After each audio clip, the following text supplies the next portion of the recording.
નમસ્કાર ખેડૂત મિત્રો, હું આપનો કૃષિ સાથી બિપિન માંગરોળિયા. અમારી યુટ્યુબ ચેનલ ખેતીની વાતમાં આપ સર્વે ખેડૂત મિત્રોનું સ્વાગત છે. ખેડૂત મિત્રો, આપણે ક્યાંય ને ક્યાંય હવે જે કપાસના બિયારણની પસંદગીનો સમય આવી ચૂક્યો છે.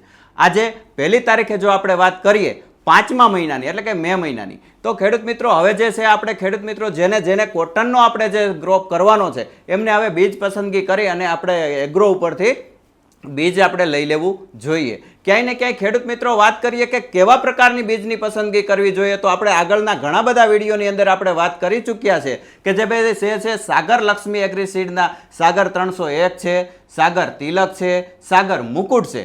પણ જ્યારે આપણે એના કેરેક્ટરોની પણ ક્યારેક ક્યાંય ને ક્યાંય આપણે વાત કરી ચૂક્યા છીએ. પણ આજે આપણે જે મહેમાન આપણી સાથે છે, જે સાગર એગ્રી સીડ્સ સાગર લક્ષ્મી એગ્રી સીડ્સની અંદરથી જે જીતુભાઈ કરીને આપણી સાથે છે, તો આપણે એમની પાસેથી જ જાણશું કે જે આ વેરાયટીઓ જે છે છેલ્લા 2 વર્ષથી ખેડૂતોના હોઠ અને હૈયે જે વસેલી વેરાયટીઓ જે છે અને ક્યાંય ને ક્યાંય બીજા અન્ય વેરાયટીઓ કરતાં સારામાં સારું ઉત્પાદન શક્તિ આપતી આ વેરાયટીઓ જે છે, તો એ કેવા પ્રકારની વેરાયટી છે, કેવા પ્રકારના એના કેરેક્ટરો છે અને કેવી જમીનની અંદર એ કેવા પ્રકારનું ઉત્પાદન આપે છે, કેવા પ્રકારનો છોડ થાય છે, કેવા પ્રકારનું ઝીંડવું થાય છે અને કેવો એનો વજન અને વિણાટ આવે છે, એ આપણે જાણવાનો પ્રયત્ન કરશું. તો ખેડૂત મિત્રો, આજે આપણી સાથે છે જીતુભાઈ, જે આ સાગર લક્ષ્મી એગ્રી સીડ્સ વતી આપણી સાથે છે અને ક્યાંય ને ક્યાંય આપણે એની પાસેથી જાણવાનો પ્રયત્ન કરશું. જીતુભાઈ, તમારું સ્વાગત છે અમારા તરફથી અને અમારા ખેડૂત મિત્રો તરફથી પણ જ્યારે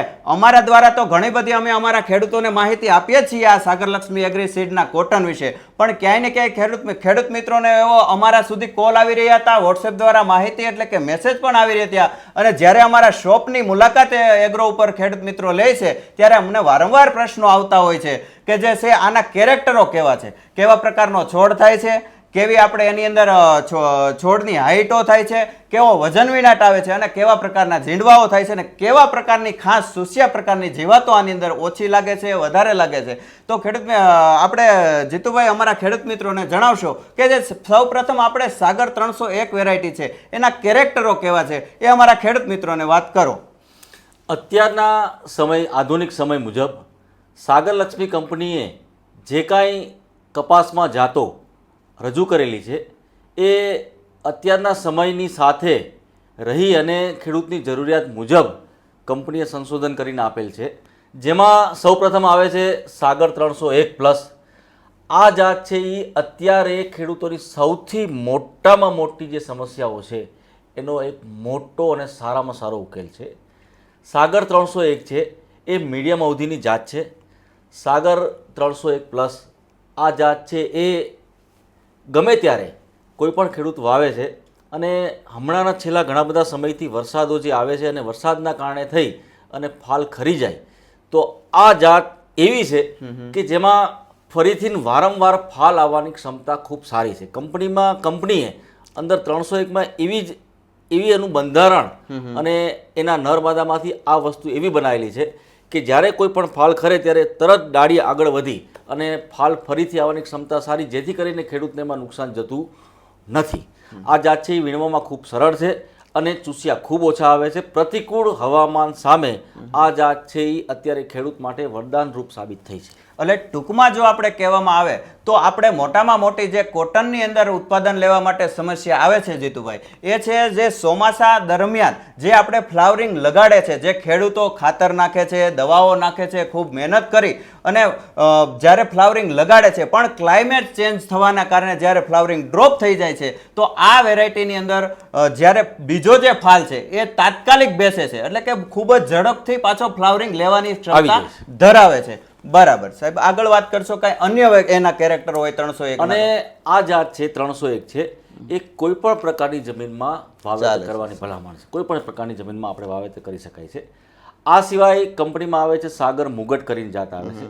જે જાત છે એના ઝીંડવા ખૂબ મોટા છે, વીણવામાં ખૂબ સરળ છે અને આ જાતમાં એક સાથે ફાલ આવતો હોવાથી આ જાતની કંપની તરફથી ફળદ્રુપ અને ભારે જમીનમાં ભલામણ છે. બરાબર. ખીલા મૂળવાળી આ જાત છે. બરાબર. આ જાત વીણવામાં ખૂબ સરળ છે અને આમાં પણ ચૂસિયા સામે પ્રતિકારકતા ખૂબ સારી છે. બરાબર છે. બરાબર છે. અને જે ઝીંડવાની જે સાઈઝ છે સાહેબ, તમે કીધું કે મોટું ઝીંડવું છે, હા. એટલે કે વજનને વિનાટ ખૂબ સારો આવે છે. હા. તો પછી આની અંદર મોટા ભાગના ઝીંડવા છે એ 5 પેશીના થતા હોવા જોઈએ. અને આમ તો આ જે મુગુટ વેરાયટી છે એની અંદર મોટા ભાગના જે ઝીંડવા છે 5 પેશીના થાય છે, એના હિસાબથી આ જે વજન છે એ આવતો હોવાની આપણને શક્યતાઓ વધી જાય છે. એટલે કે જે મણિકા જે ખેડૂતને વધવા જોઈએ એ ઉત્પાદન એના દ્વારા વધી જતું હોય છે. વધી જાય છે. અને મોટા ઝીંડવા અંદર એક પેશીમાં કપાસની સંખ્યા અન્ય જાતો કરતાં ખૂબ વધારે અને વીણવામાં ખૂબ સરળ, મજૂરી ખર્ચ ઓછો લાગે. આ બધી વસ્તુનું સોલ્યુશન છે એ એક સાગર મુગટમાં એક ખેડૂતને મળી રહી છે. જમીન છે એ ફળદ્રુપ હોય એના માટે જરૂરી છે. બરાબર. ખૂબ ખૂબ આપણને સારી માહિતી આપણને જીતુભાઈ તરફથી મળી. ખૂબ ખૂબ ધન્યવાદ જીતુભાઈ અમારા ખેડૂત મિત્રો દ્વારા. અને ખેડૂત મિત્રો, આપણે જેમ જાણીએ છીએ એમ આપણે પણ આ ટાઈપના જે કેરેક્ટરની આગળ વાત કરી હતી, પણ જ્યારે આપણી પાસે ખુદ કંપનીમાંથી ને જે જીતુભાઈ આપણી સાથે છે ને, તો પરફેક્ટલી આપણને જે માહિતી આપી છે એ બદલ ફરી એકવાર જીતુભાઈનો આપણે આભાર વ્યક્ત કરીએ છીએ. ખેડૂત મિત્રો, અમારી યુટ્યુબ ચેનલનું નામ છે ખેતીની વાત. ચેનલને સબસ્ક્રાઇબ કરી દેજો, લાઈક આપી દેજો. અને ખેડૂત મિત્રો, અમારો મોબાઈલ નંબર છે 9925505742. આ જે છે અમારા વિડીયોની અંદર પણ નીચે અમારો મોબાઈલ નંબર આપેલો જ હોય છે. ક્યાંય ને ક્યાંય હજી પણ તમને કાંઈ કન્ફ્યુઝન્સતા હોય, કંઈ પણ પ્રશ્ન હોય તો અમારા મોબાઈલ નંબર ઉપર તમે કોન્ટેક્ટ કરી શકો છો. અમારી શોપનું નામ છે શ્રી રામદેવ એગ્રો સેન્ટર ચિત્તલ. તમે રૂબરૂ પણ મુલાકાત લઈ શકો છો અને વોટ્સએપ દ્વારા મેસેજ દ્વારા પણ અમને મેસેજ કરી શકો છો, અથવા તો કોલ દ્વારા પણ અમારી પાસેથી માહિતી લઈ શકો છો. આજની વાતમાં રજા આપશો. નમસ્કાર.